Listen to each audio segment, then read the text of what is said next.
السلام علیکم. آج میں آپ سے 2-3 ایشوز ڈسکس کرنا چاہتی ہوں. لاسٹ ویک ایک بہت حسین نوجوان خوبرو بیٹے نے احمد رضا نے ملتان میں سوسائڈ کر لی.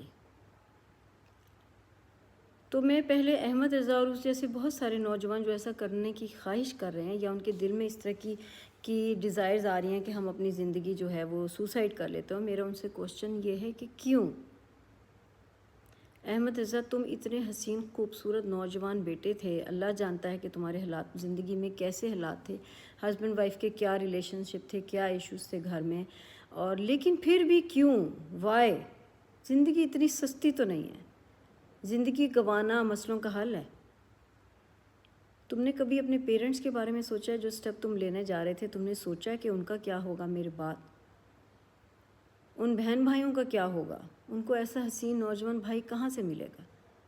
کیا ماں باپ کو ایسا بیٹا ملے گا؟ اتنا حسین نوجوان خوبرو کر کے ایک لڑکی کے حوالے کیا تمہارے ماں باپ نے، اور تم نے اپنی زندگی گنوا دی. جو بھی ڈیمانڈس تھیں، جو بھی ایشوز تھے، گھر تھا یا جو کچھ بھی تھا، کیا وہ اتنی زیادہ ضروری تھی کہ تم گیو اپ کر دیتے؟ وہ بھی اتنی نوجوانی میں، 30 سال کے. تھوڑا حوصلہ تو کرتے، تھوڑا ہمت تو کرتے. ایک کیا تم 10 گھر خرید لیتے. تو وہ بہت سارے نوجوان جو احمد رضا کی طرح کرنے پر مجبور ہو رہے ہیں، میرا ان سے کوشچن یہ ہے کہ کیوں؟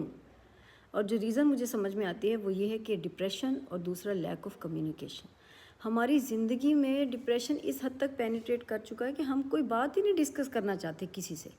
ہم نیگیٹیوٹی میں، وہ نیگیٹیو تھاٹس اس حد تک ہمارے برینز کو، ہمارے دل کو، ہمارے ذہن کو قابو کر لیتے ہیں کہ ہم پیرالائز ہو چکے ہیں.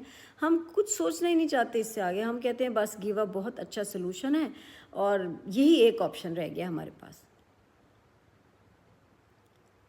بچے، پیرنٹس، احمد رضا کوئی تو تھا تمہاری زندگی میں، کوئی تو ایسا ہے جس سے تم ڈسکس کر سکتے تھے. ماں باپ تھے، بہن بھائی تھے، کزنس تھے، کوئی دوست تھا، کوئی تو ایسا ہمسایہ تھا جس سے تم یہ آپشن ڈسکس کر لیتے. اس کا حل نکل سکتا تھا. وائف کو کہیں ایگری کر لیتے، کہیں پیرنٹس کو بنا لیتے، کچھ نہ کچھ آپشن تو نکل آ جاتا. لیکن زندگی دینا نہیں. اپنی ماں سے تو پوچھو، ان بہن بھائیوں سے تو پوچھو جن کے تم حسین نوجوان بیٹے چلے گئے.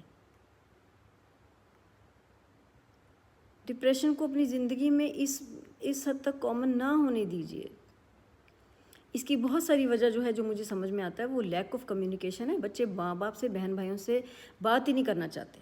بچے ڈسکس ان لوگوں سے کرتے ہیں، ان دوستوں سے کرتے ہیں جو ان کو نقصان دیتے ہیں، جو مزید نیگیٹیوٹی کی طرف لے جاتے ہیں کہ ٹھیک ہے تمہارے ماں باپ، تمہارے بہن بھائی تم سے محبت ہی نہیں کرتے اور تم جو کچھ کر رہے ہو وہ بالکل ٹھیک کر رہے ہو. تمہارے ماں باپ اور بہن بھائیوں کے ساتھ ایسا ہی ہونا چاہیے. تو پلیز کمیونیکیٹ کیجئے اپنے ماں باپ سے، اپنے بہن بھائیوں سے، کیونکہ ان سے اچھا مشورہ کوئی نہیں دے گا آپ کو. ٹھیک ہے ماں باپ کی کمٹمنٹس ہیں، ان کے کچھ پروفیشنز ایسے ہیں کہ ان کے پاس ٹائم نہیں ہے، لیکن بیٹے پھر بھی we are ready every time, we are open to our childrens. ایسا نہیں ہے کہ ہمارے پاس تمہارے لیے ٹائم نہیں ہے. تم لوگوں کے لیے ہی تو ٹائم ہے یار. اگر ہم بیزی ہیں بیکاز آف یو، ٹھیک ہے آپ نہیں سمجھتے، آپ یہ سمجھتے ہیں پیرنٹس اگنور کر رہے ہیں. No, we are not ignoring you, لیکن ہم آپ کے لیے بیزی ہیں بیٹے. لیکن اس حد تک بھی نہیں کہ ہمارے پاس ٹائم نہیں ہے. تو خدا کے لیے احمد رضا اور اس جیسے جو نوجوان بچے اس ڈپریشن میں، اس لیک آف کمیونیکیشن کا شکار ہیں، میری ان سے ریکویسٹ ہے کہ پلیز کمیونیکیشن سکلز کو امپروو کیجئے. کہیں نہ کہیں کوئی نہ کوئی حل نکلے گا. لیکن اس طرح زندگی کھو دینا، تو تم ایک کیا 10 گھر لے لیتے. ایسے بتاتے تو صحیح، مسئلہ تو حل کرتے. دوسرا، کل پشاور کی ایک ریل دیکھ کے میرا دل بہت پریشان ہے. اس کو اکیوز کیا لوگوں نے موبائل چوری کرنے کا. اس کی اتنی بڑی داڑھی تھی اور تقریباً 42 اتنی ایج ہوگی اس کی جس کو کراکڑا لوگوں نے. اور جب اس کی تلاشی لی تو اس کی جیب سے صرف 2 روٹیاں نکلیں. میں کہتی ہوں ہم سب کے لیے ڈوب مرنے کا مقام ہے. ہماری مغفرت کیسے ہوگی؟ کوئی تو اس آدمی کا رشتہ دار ہوگا، کوئی تو ہمسایہ ہوگا. ہم اس حد تک بیزی ہیں، ہمیں یہی نہیں پتہ کہ ہمارے ہمسائے میں بچے بھوکے ہیں اور ان کے پاس کھانے کے لیے گھر میں کچھ نہیں ہے. ہمارے گھر میں ڈیلی اتنا سارا لیفٹ اوور ہوتا ہے جو روزانہ شاید ہم پھینک دیتے ہیں، ویسٹ کر دیتے ہیں، لیکن ہم کسی کو دینا گوارا نہیں کرتے. کوئی تو اس آدمی کو، اگر اس کے رشتہ داروں نے وہ ریل دیکھی ہوگی، اس کے ہمسایوں نے دیکھی ہوگی، تو میں کہتی ڈوب مرے. ہماری مغفرت اللہ میاں کیسے کریں گے؟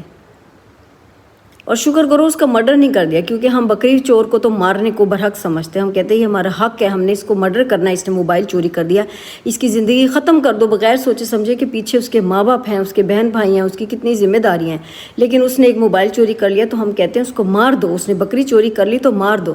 جو کروڑوں کی کرپشن کر رہے ہیں، جو پراپرٹی کے ذریعے اتنی کرپشن کر رہے ہیں، آپ کے پیسے لے کے بھاگ جاتے ہیں اور ہم کچھ نہیں کہتے نہ کر سکتے ہیں، وہاں ہم چپ کر جاتے ہیں کیونکہ وہ ہمارے رینج میں نہیں ہے۔ لیکن یہ پکڑا گیا بازار کے اندر تو ہم نے اس کی وہ دھجیاں ادھیڑ دیں۔ رحم نہیں ہے، ہم خود جو کرپشن کر لیں، جو کرائم کر لیں، ہم کہتے ہیں یہ ہمارا حق ہے، یا یہ ہم نے پرینک کیا تھا لوگوں کے ساتھ، یہ ہمارا حق ہے۔ لیکن اگر ایک بکری چور پکڑا گیا تو ہم کہتے ہیں اس کا مرڈر کر دو، یہ ہمارے اوپر فرض ہے کیونکہ اس نے بکری چوری کر لی ہے۔ اللہ تعالیٰ ہم سب کی مغفرت کرے اور ہم سب پہ رحم کرے۔